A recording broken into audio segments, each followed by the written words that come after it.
Deuxième séquence, comment calculer son index égalité professionnelle. Nous avons vu ensemble dans la première séquence de cette série ce qui a amené le législateur à établir une obligation de résultat en matière d'égalité de rémunération entre les femmes et les hommes pour compléter les obligations de moyens existantes jusque-là.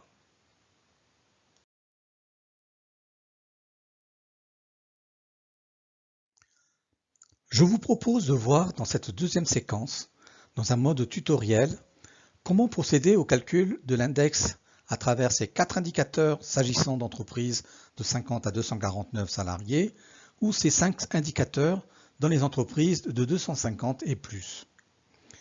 Retenons que l'index est avant tout un outil pour mesurer les écarts de rémunération, à la fois en distinguant de situations professionnelles et en ne comparant que ce qui est comparable. Conçu par un groupe de travail issu du monde de l'entreprise et présidé par la DRH du groupe Schneider, le dispositif répond à une obligation de transparence et à une obligation de résultat. Obligation de transparence sur les écarts de rémunération au moyen d'un index porteur de sens, car il est opérationnel pour permettre de mesurer les écarts de salaire en vue de dégager des voies de progrès concrets, simple, avec seulement 4 ou 5 indicateurs et fiable par sa méthode unique pour toute entreprise, transparent grâce à des données partagées et comprises, et efficient en dégageant des leviers d'action propres à chaque entreprise pour atteindre l'égalité de rémunération. Les obligations de résultat. L'entreprise dont l'index se révèle inférieur à 75 points disposera de 3 ans pour résorber les écarts salariaux. Examinons maintenant les différentes étapes nécessaires pour travailler sur le calcul de l'index. La première chose à vérifier est si l'on est assujetti à cette obligation. Toute entreprise y est assujettie dès lors qu'elle compte un effectif de 50 salariés ou plus en équivalent temps plein. Pour vérifier si ce seuil est atteint, il faut se référer aux articles L1111.2 et L1111.3 du Code du travail, et pour les entreprises de travail temporaire, à l'article L1251.4 du Code du travail. L'index doit être calculé et publié chaque année au plus tard le 1er mars. Celles qui ont un effectif de 50 à 249 salariés utiliseront la méthode de calcul basée sur 4 indicateurs. Et au-delà, elles utiliseront celle avec 5 indicateurs. Lorsque l'effectif de l'entreprise atteint 50 salariés, elle dispose de 3 ans pour calculer son index.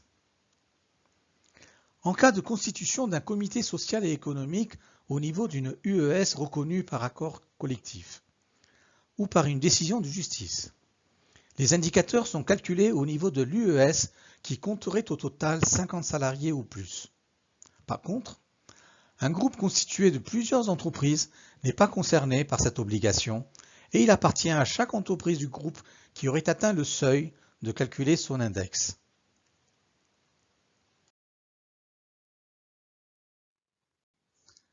La deuxième étape consiste à choisir une période de référence de 12 mois. Le choix de la période de 12 mois appartient à l'employeur.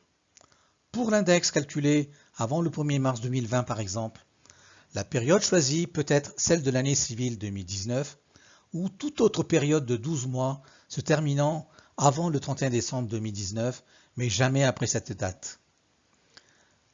La période de référence choisie une première fois, l'entreprise doit la conserver pour les années suivantes. Dans les 50 à 249 salariés, l'employeur peut choisir une période de référence pluriannuelle pour le calcul du seul indicateur portant sur les augmentations individuelles à partir des données de 2 ou 3 années. Le caractère pluriannuel peut alors être révisé tous les 3 ans.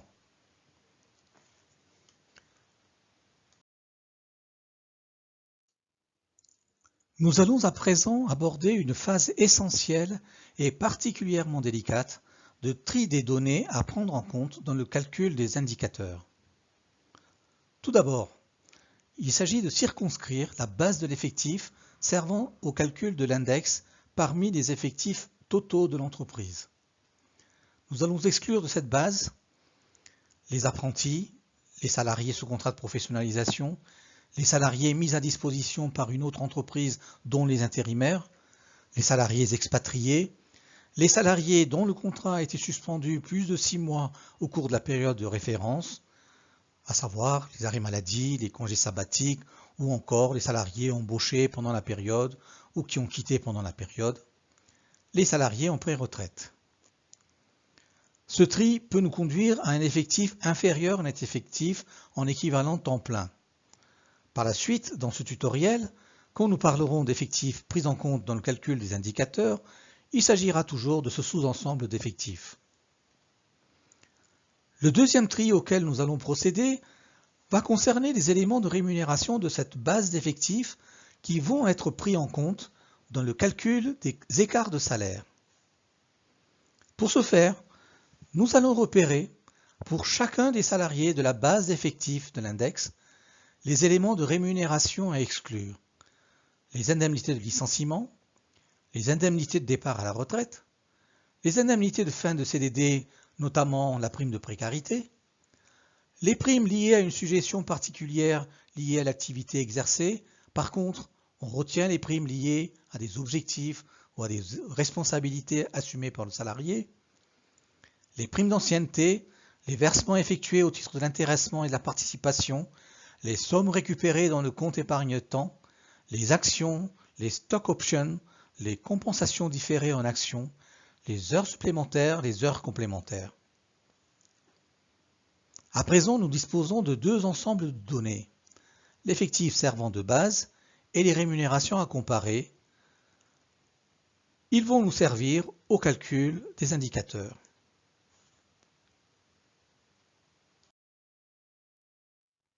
Quels sont ces indicateurs? S'agissant des entreprises de 50 à 249 salariés, ils sont au nombre de 4 avec une note finale calculée sur 100 points.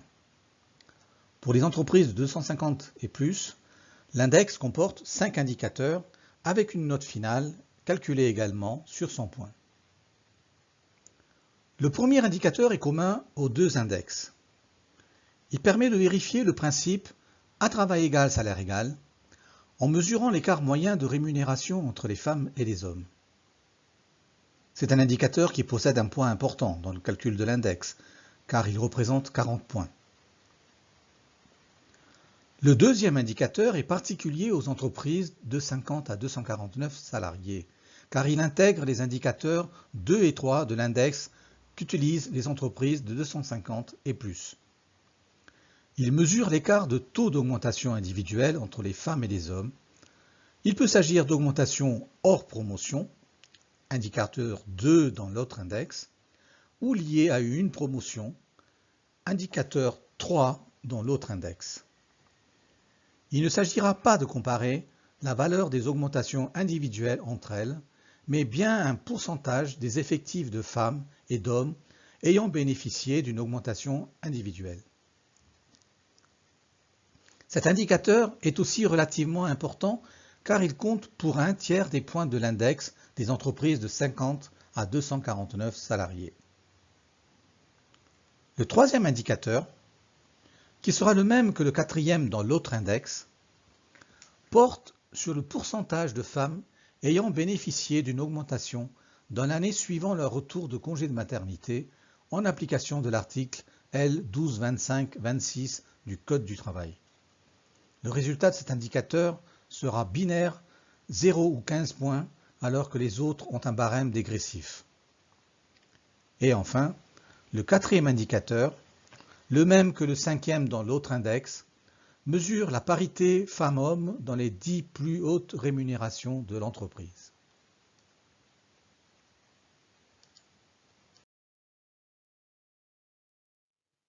Un rapide coup d'œil sur les 5 indicateurs de l'index pour les entreprises de 250 salariés et plus permet de retrouver la similitude entre les indicateurs 1 des deux index. De l'indicateur 4 avec le 3 de l'autre index, de l'indicateur 5 avec le 4 de l'autre index. Les indicateurs 2 et 3 ici correspondent à l'indicateur 2 de l'index pour les entreprises de 50 à 249 salariés. Les 35 points sont également ventilés entre le deuxième indicateur 20 points et le troisième indicateur 15 points.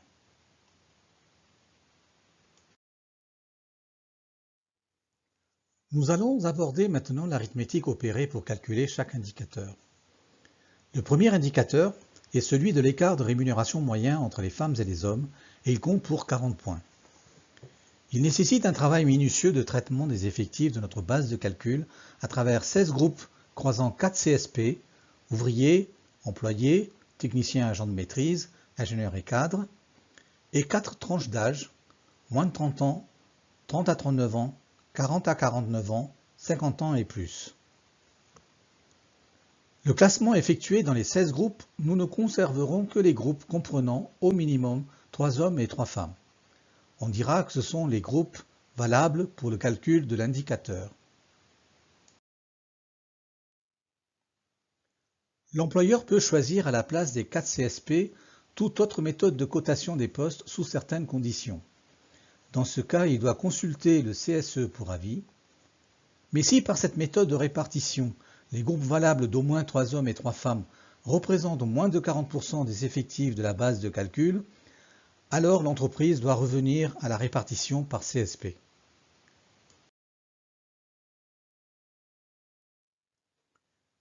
Car même avec la répartition par CSP, si les groupes valables représentaient moins de 40% des effectifs, l'indicateur serait déclaré non calculable, et de ce fait, l'index ne serait pas non plus calculable pour cette entreprise. Nous insistons sur la rigueur avec laquelle la constitution des groupes doit être effectuée, que ce soit pour la répartition par CSP ou par les tranches d'âge. En effet, une mauvaise répartition peut entraîner un impact négatif sur le calcul de l'écart de rémunération moyen et donc le résultat de l'indicateur en nombre de points. Si par exemple, on venait à comparer des rémunérations de femmes et d'hommes n'appartenant pas à la même CSP ou dans des tranches d'âge différents. Ou encore, cela pourrait donner des groupes faussement non valables car ayant moins de 3 femmes et 3 hommes et un effectif global des groupes valables inférieur à 40% de l'effectif de base. Ce travail est effectué avec minutie. Si les groupes valables nous donnent un effectif global d'au moins 40% de l'effectif de base, nous allons calculer le salaire en équivalent temps plein et année pleine pour chaque salarié dans chaque groupe. Puis, nous allons, dans chaque groupe valable, calculer d'une part la rémunération moyenne des femmes, c'est-à-dire le total des rémunérations des femmes en équivalent temps plein rapporté à l'effectif des femmes du groupe, et de la même manière la rémunération moyenne des hommes du groupe. Dans chaque groupe, nous calculerons en pourcentage l'écart des moyennes de rémunération des femmes et des hommes.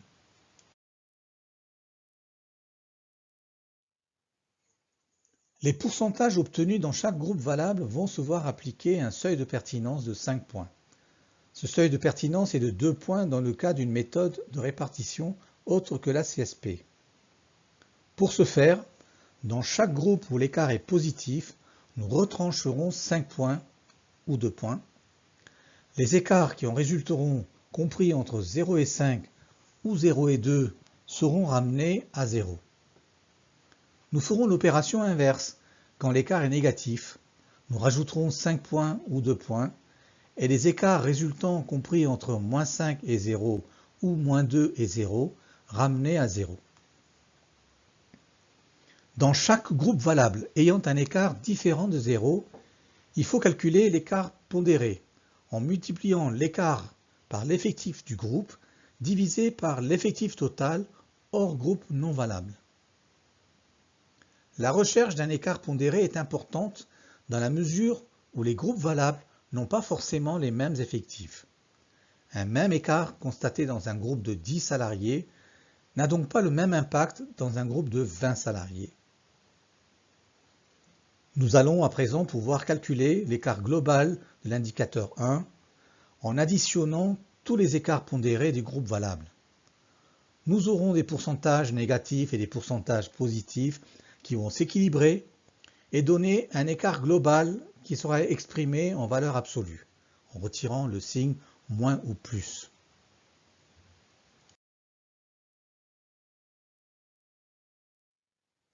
Cet écart global sera comparé au barème qui s'établit avec un maximum de 40 points quand l'écart global est égal à 0% et à l'inverse de 0 points quand cet écart est supérieur à 20%.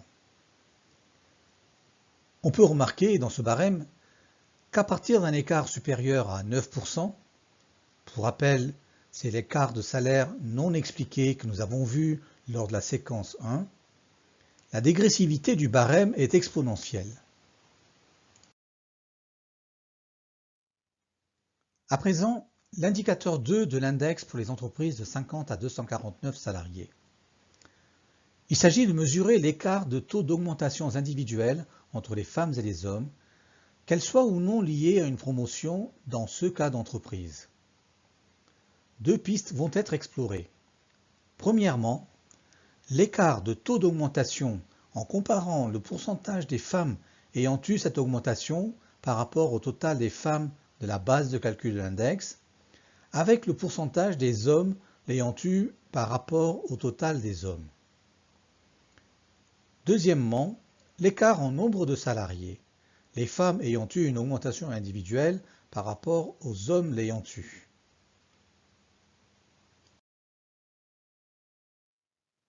Premier constat, cet indicateur n'est pas calculable si, bien entendu, aucune augmentation individuelle n'est intervenue au cours de la période de référence. Ce sera le cas également si la base servant de calcul, toutes CSP confondues, ne compte pas au moins 5 femmes et 5 hommes. Si cet indicateur qui compte pour 35 points n'était pas calculable, l'index ne serait pas calculable non plus. Si rien ne s'y oppose, c'est-à-dire qu'il y a eu au moins une augmentation individuelle dans la période de référence, et que l'effectif de base pour le calcul de l'index compte au minimum 5 femmes et 5 hommes, nous allons procéder comme suit au calcul de cet indicateur. Tout d'abord, nous allons chercher le pourcentage de femmes ayant eu une augmentation individuelle liée à une promotion ou non par rapport à l'effectif de femmes. Nous ferons de même pour calculer le pourcentage d'hommes ayant bénéficié d'une augmentation individuelle par rapport à l'effectif des hommes.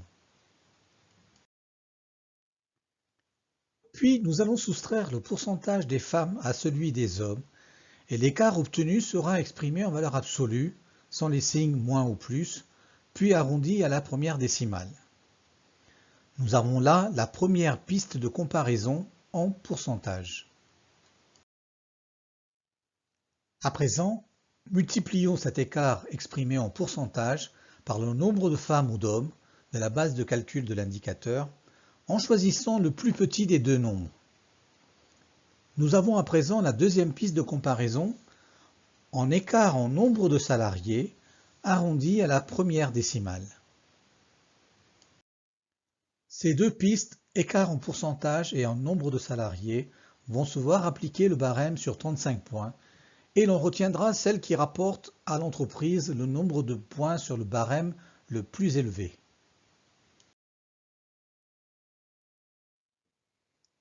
Le barème de l'indicateur 2 s'établit sur 35 points. Si l'écart constaté est inférieur ou égal à 2% ou à 2 salariés, le score est de 35 points. A l'inverse, si l'écart est supérieur à 10% ou à 10 salariés, le score est de 0 points. Cet indicateur sert aussi à corriger d'une certaine façon le résultat global de l'index en comparant le résultat de l'indicateur 2 et celui du premier indicateur. Ainsi, si l'écart constaté sur les augmentations individuelles dans cet indicateur 2 joue en faveur du sexe, homme ou femme, moins bien rémunéré, mis en lumière de l'indicateur 1, la note maximale de 35 points sera attribuée à l'indicateur 2, partant du principe que les écarts de taux d'augmentation observés relèvent d'une politique de rattrapage adaptée, volontaire ou involontaire.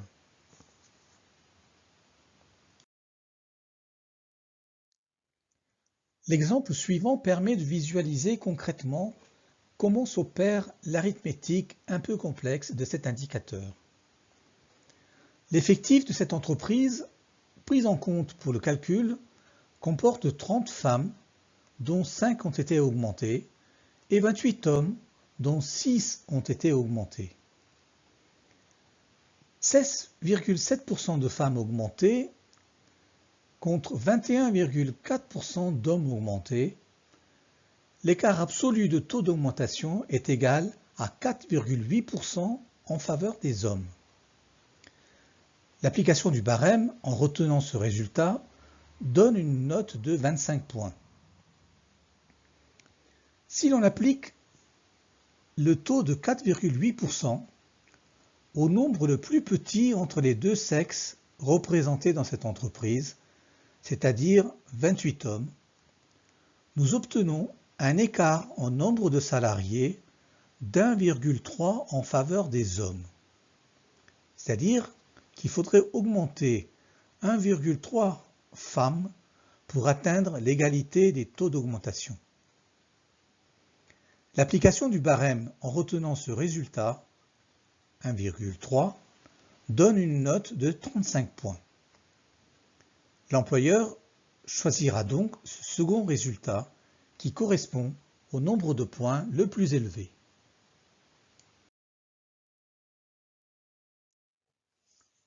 Allons voir à présent comment fonctionnent les indicateurs 2 et 3 de l'index pour les entreprises de 250 salariés et plus. L'indicateur 2 mesure l'écart de taux d'augmentation individuels hors promotion. Bien évidemment, cet indicateur ne sera pas calculable si aucune augmentation de ce type n'est intervenue au cours de la période de référence annuelle. Pour commencer, nous allons répartir l'effectif de base dans 4 groupes selon les 4 CSP. Ne sont valables à l'issue de cette répartition que les groupes ayant au moins 10 hommes et 10 femmes. Cet indicateur ne sera calculable que si l'on obtient au moins 40% des effectifs avec le total des effectifs des groupes valides. Au sein de chaque groupe, nous calculons maintenant le pourcentage de femmes ayant eu cette augmentation par rapport à l'effectif de femmes et le pourcentage des hommes sur celui de l'effectif des hommes. Nous faisons une soustraction entre le pourcentage des femmes et le pourcentage des hommes, puis nous calculons les résultats pondérés en fonction de l'effectif du groupe par rapport à l'effectif total des groupes valables. Le résultat des différents groupes additionnés et exprimés en valeur absolue donne l'écart de taux d'augmentation entre les femmes et les hommes hors promotion.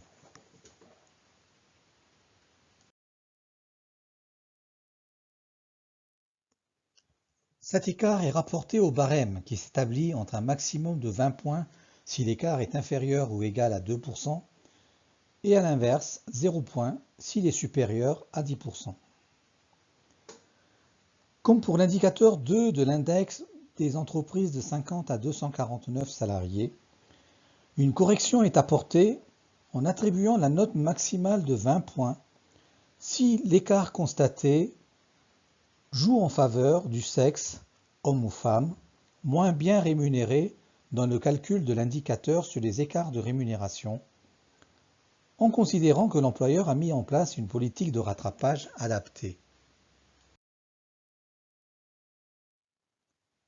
L'indicateur 3 de l'index pour les entreprises de 250 salariés et plus mesure l'écart de taux de promotion entre les femmes et les hommes au sein de l'entreprise durant la période de référence. Cet indicateur ne sera pas calculable si aucune promotion n'est intervenue dans cette période.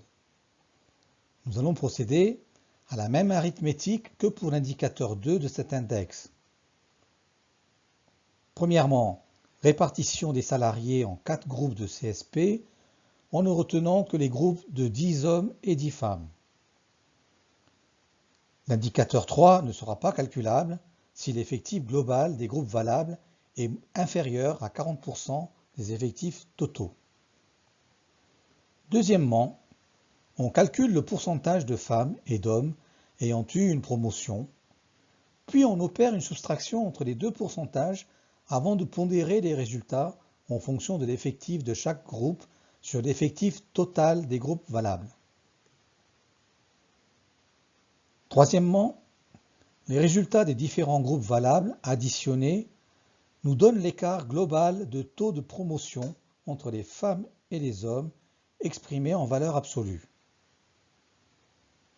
Là encore, si l'écart constaté sur les promotions joue en faveur du sexe moins bien rémunéré, homme ou femme, à l'indicateur 1, alors la note maximale de 15 points est attribuée à l'entreprise, en partant du principe que l'employeur a mis en place une politique de promotion adaptée.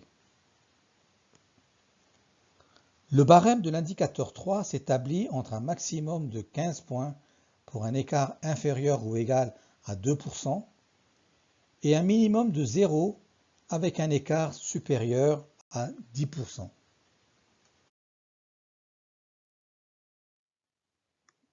Nous avons terminé la présentation des 3 indicateurs les plus complexes à calculer, car ils nécessitent une phase préalable de préparation et de tri de données et sont soumis à une arithmétique spécifique. Le simulateur calculateur mis en ligne sur le site du ministère du Travail facilite sur ce dernier point en effectuant automatiquement les arithmétiques à partir des données entrées par l'entreprise. Les indicateurs 3 ou 4 et 4 ou 5, suivant les index pour les moins de 250 ou de 250 et plus, que nous allons analyser sont relativement simples à calculer. L'indicateur concernant le bénéfice d'une augmentation dans l'année suivant le retour de congé de maternité porte sur un droit des femmes dans cette situation, précisé à l'article L 1225-26 du Code du travail. Si 100% des femmes qui auraient pu bénéficier de ce droit ne l'ont pas eu, le score est de 0 points. À l'inverse, bien entendu, l'entreprise obtient le score maximal de 15 points. Cet indicateur n'est pas calculable si au cours de la période de référence, aucune femme n'était dans cette situation de retour de congé de maternité ou si elle n'aurait pu prétendre d'aucune augmentation individuelle ou collective qui serait intervenue lors de son absence en congé de maternité.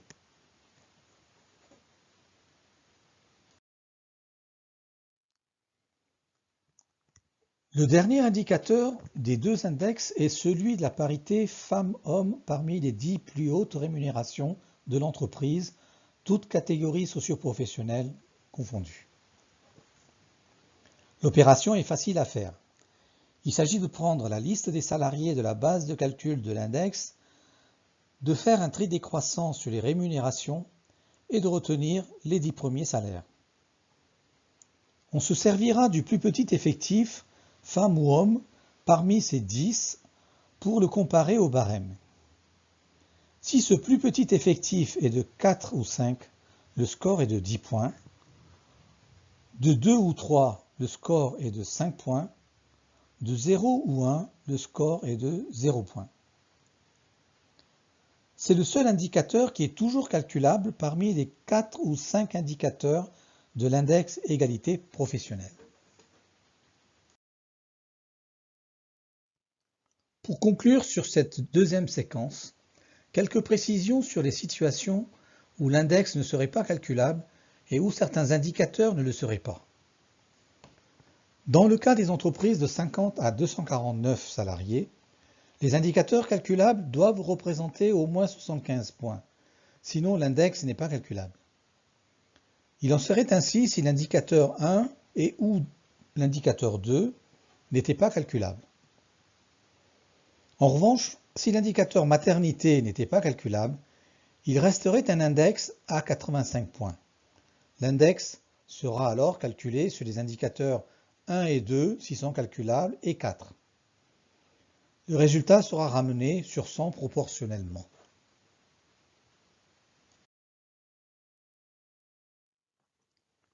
Dans le cas des entreprises de 250 salariés et plus, la même règle s'applique pour savoir si l'index est calculable. Il faudrait que les indicateurs calculables représentent au minimum 75 points. Ainsi, si l'indicateur 1 n'était pas calculable, l'index ne serait pas calculable. Si les indicateurs 2, 3 ou 4 n'était pas calculable, on conserverait le résultat des 4 autres indicateurs calculables et on ramènerait le résultat sur 100 proportionnellement.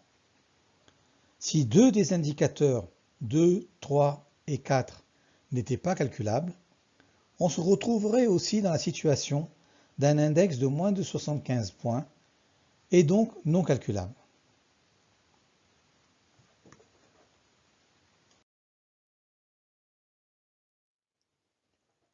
Nous avons terminé cette deuxième séquence la plus technique. Elle vous a permis d'appréhender comment mettre en place l'index égalité professionnelle, que votre entreprise compte de 50 à 249 salariés ou 250 et plus. Nous verrons ensemble, dans la troisième séquence, les suites à la publication de l'index, ainsi que les accompagnements proposés par le ministère du Travail aux entreprises de 50 à 249 salariés. Merci de votre attention.